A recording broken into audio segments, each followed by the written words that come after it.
And it's a beautiful thing too. Hold up. Yay. The saga of Ric Flair and Dark Side of the Ring just will not end.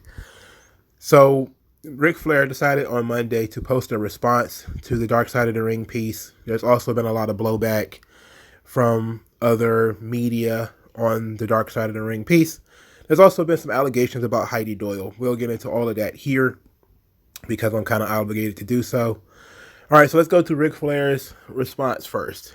He says, every person that I've worked with, from my lawyer to my publicist to my wife, has said not to post a response.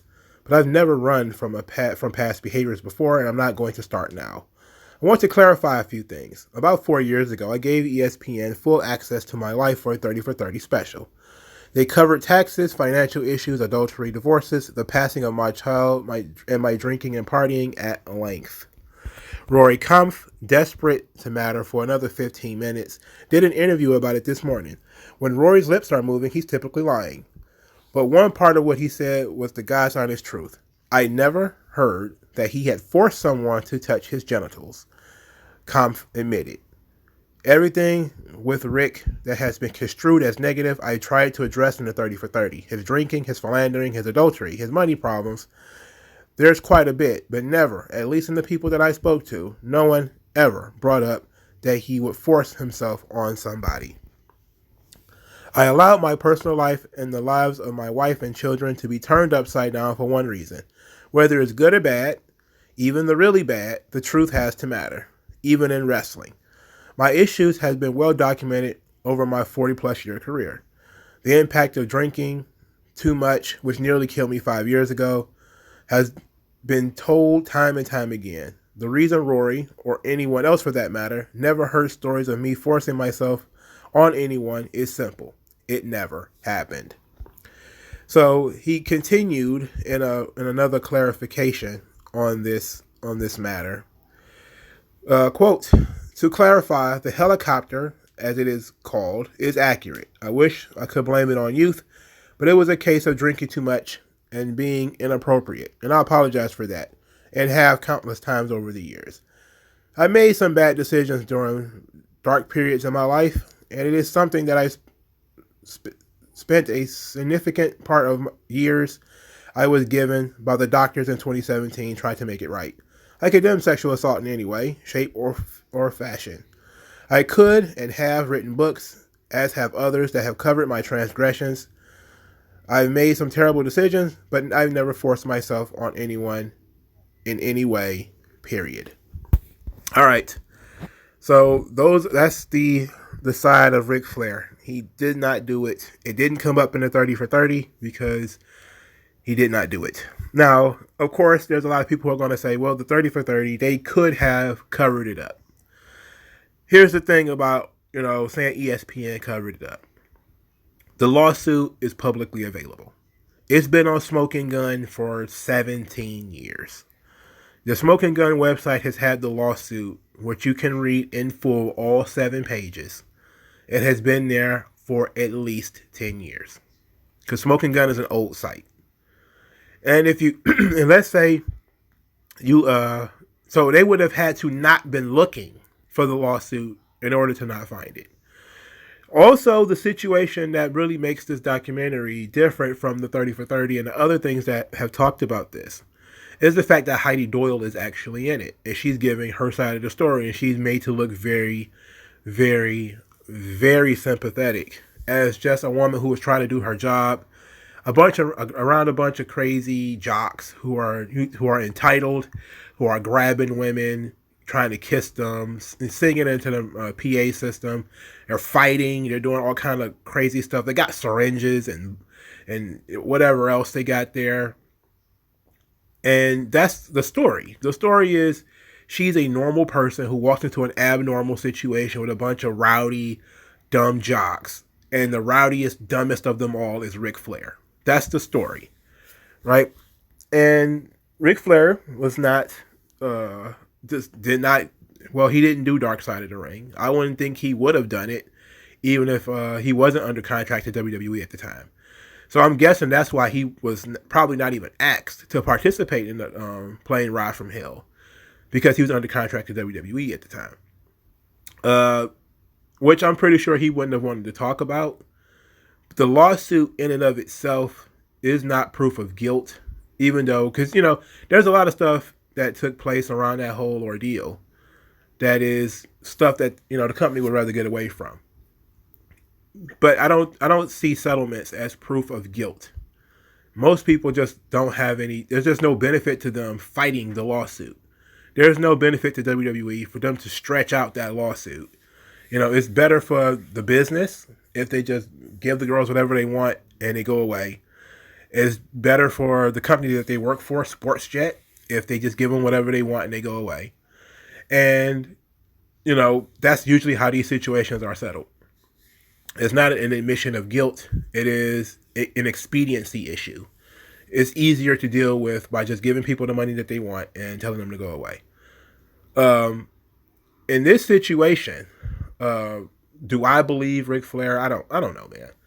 He admitted that he at least participated in doing the helicopter, which is, swinging his penis in a circle, which is absolute shenanigans.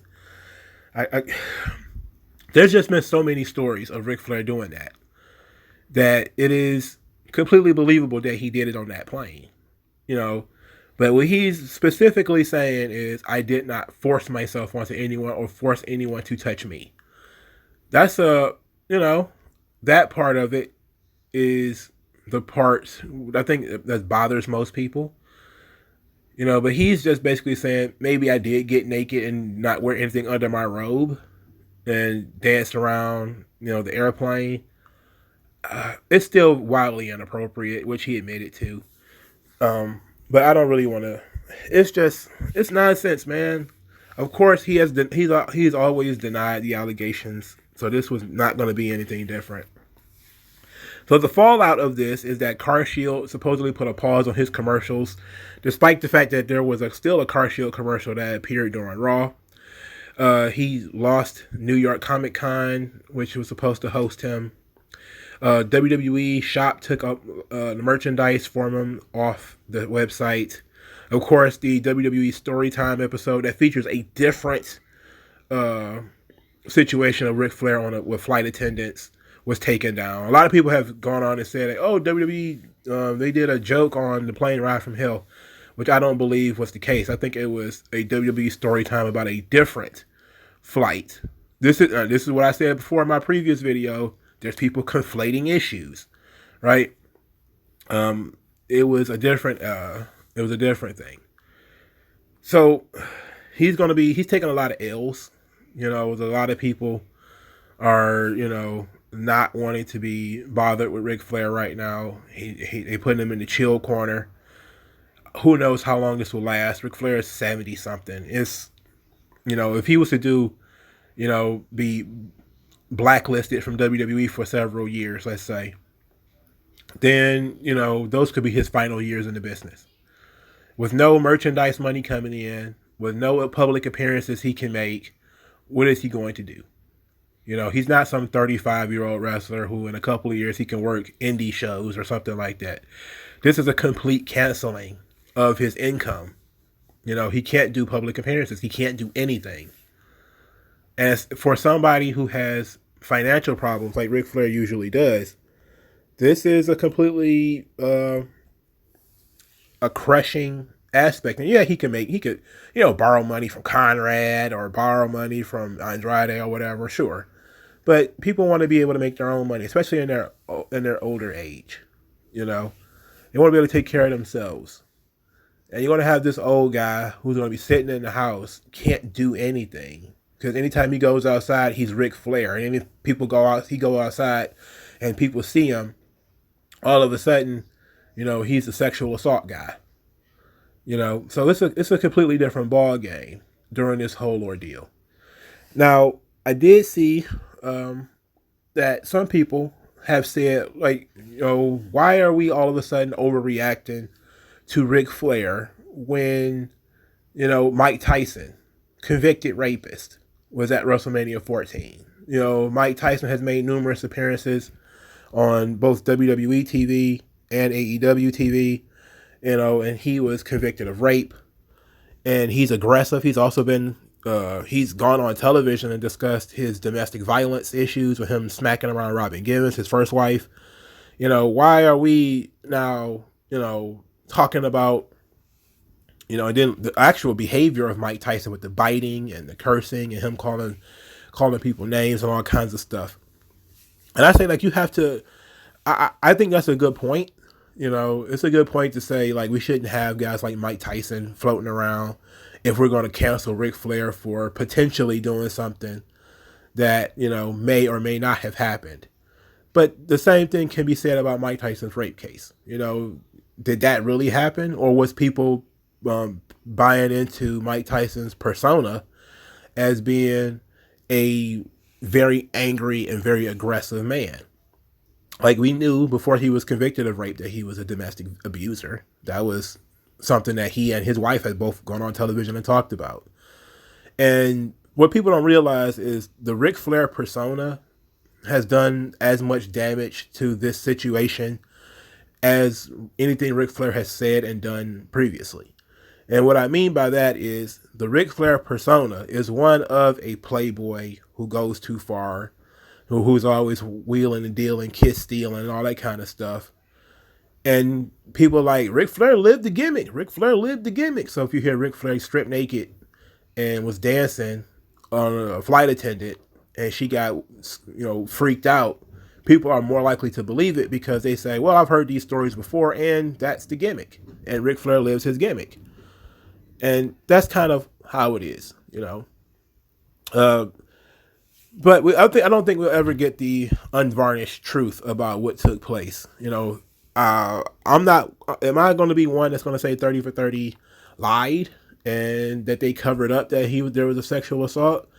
No, I think they probably saw the lawsuit, and said to themselves, "Okay, this is a settled lawsuit. Is it? These things are written to be as salacious as possible. The lawsuits are." Because you're trying to get the settlement, which is what they got. This is what they wanted. So things are going to be, and the lawsuits are going to be taken to the extreme, right?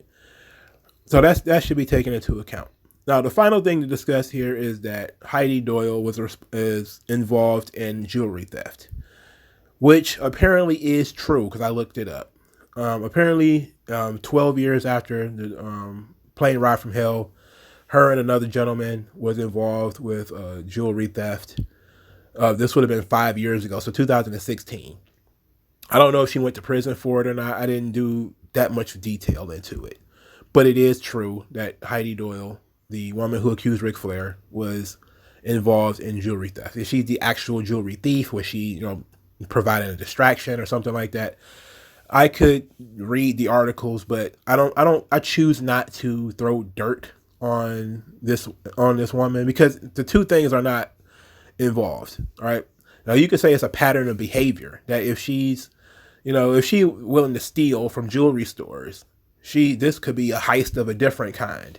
That she was, lying in order to get hush money, and then again, Dark Side of the Ring shows up with some cash and says, "Hey, come talk about Ric Flair, making you touch his dick," and then she takes that money too, and it's like that's possible. All of that is very possible, but without knowing for a fact, let's just err on the side of what we know to be true, and that is it's the same woman.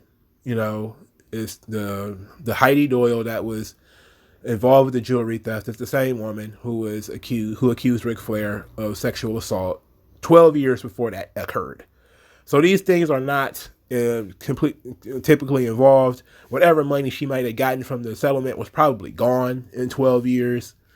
So there's that. Do I think that takes to her credibility? In some ways, yes, especially considering it's been so long in between the actual instance of the plane ride from hell and now. But also at the same time, it might have been the first time somebody ever asked her about it. Again, if ESPN and everybody who's ever done documentaries or even wrestling journalists have never thought to actually contact her to talk about this issue. This might have been her first opportunity to talk about it. We don't know. And I'm always on the tip where shoot interviews and everything is full of tall tales of people who are, just trying to entertain. And it's entirely possible that this is what is occurring. But I'm at my wit's end with this whole Dark Side of the Ring thing. I maintain that any wrestler who participates in the next season of Dark Side of the Ring is doing so with the intention of probably snitching on somebody. Or if you continue to do shoot interviews, you're doing so with the intention of dry snitching or flat out snitching. Wrestlers should know better by now. I mean, people should adapt. Regardless of what you think about the Ric Flair issue, you do not know what direction people are going to take the documentary or the conversation that you engage in. It is best, if you don't know these people, to not engage them. They're learning what the average Joe should have learned already. Do not trust journalists of any stripe, whether they be wrestling journalists, Vice journalists, Vox journalists, Washington Post, New York Times. They're all going to manipulate whatever it is you say for their own benefit. Ric Flair had always denied the allegations that it took place. But, just because he denied it doesn't mean it didn't occur. And there seems to be some other people who were there who says that, Ric Flair had her cornered. Rob Van Dam said that, I believe. So we gotta live with it. Ric Flair has to live with his behavior. Did he do it or not? We'll never know. We'll never be sure 100% whether he did it or not. But I see a lot of people saying to themselves, hey, if I had a daughter, if it was my mom, if it was my wife, I wouldn't want that. It's completely inappropriate behavior, yada, yada, yada. But I would say if it was your son, if it was your brother, you would want him to get a fair shot. And that's the one thing that I think people also are missing out here in this situation is that, they're talking to guys and they're trying to personalize it. And this is what I don't like about sexual assault and rape cases is that they'll say, well, if it was your son, if it was your daughter, if it was your sister, if it was your mom, you would. And I would say, if it was my son, if it was my brother, if it was my male cousins, I would want you to be thorough to make sure that you're right. That's how I work. If it was me, I want people to make sure that they got the information correct, that the story is uptight, that the story is tight. We don't just believe women because if I had a sister, if it was my sister, no, because if it was my brother that was being accused, I would say, make sure that this is correct. Make sure you're giving me good information. And right now, because it's been 20 years and people were drunk and everything is going on, it's very difficult to know whether this is true information or not. I just hope that Ric Flair can find some way of taking care of himself. And, maybe his wrestling days are done. He's going to be forced into retirement. I hope wrestlers get smart and stop participating in this whole Dark Side of the Ring stuff. And they need to stop it. Just stop participating. And there won't be any more of this crap. Stop talking to journalists. They're not your friends. All these scrums that they're doing in AEW, all of that stuff, all the kiss assing they're doing right now is all temporary. And they'll backbite you in a second. Do not participate. But that's it. Let me know what you guys think in the comment section below. Like this video, share this video, subscribe to the channel, donate to the channel. Thank you guys for your time, and I'll talk to you guys later. Skin tone, so why attach yourself and piggyback the wealth you didn't earn or lack yourself? I'm telling you to own up to your own success and failures. It's a reason why these sleazy guys